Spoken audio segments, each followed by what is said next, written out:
আরে লাল ইমোজি দিলি কেন? এই রে লাল ইমোজি খানা দিবি না।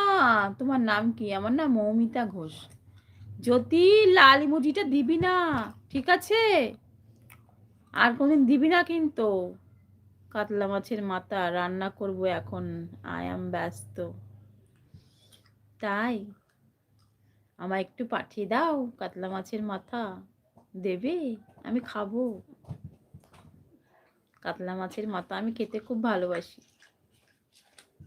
দেবে আমায় একটু খেতে তাজবাবু? তাহলে কি দেবো বলে দাও। আরে লাভ চিহ্ন আছে না, দেখ লাভ চিহ্ন আছে, একটা হাত এরকম হাত তোলা আছে, তারপরে আরো অনেকে আছে। গেম ওভার দিবি না, লাল ইমোজি দিবি না, ঠিক আছে? এই দুটো বাদ দিয়ে তো যেটা ইচ্ছে সেটা দে।